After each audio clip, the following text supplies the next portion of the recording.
Hello everybody, it's Harry here from Würth, South Africa, and today we take a look at a new wire stripper in our range.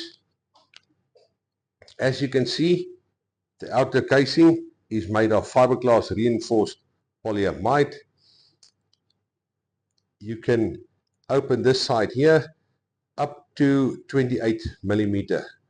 It's also got an adjustable depth gauge over here, and that is for the blade. I don't know if you can see the blade.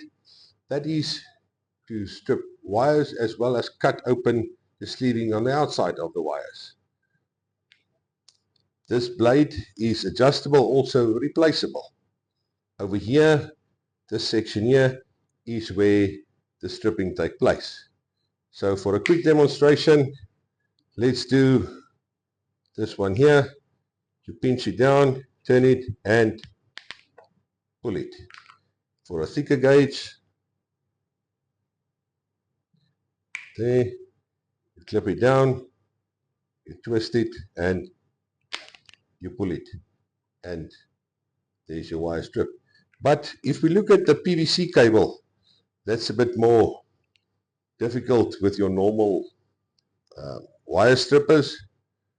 You open it up, you put it in there and press it down, and now you can spin it around like this, and then a sideways movement, and as you can see there,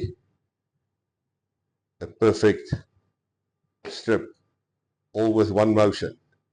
So looking at the cable stripper of Würth, South Africa, it's ideal, light, compact, fit into your pocket easily. So thank you very much.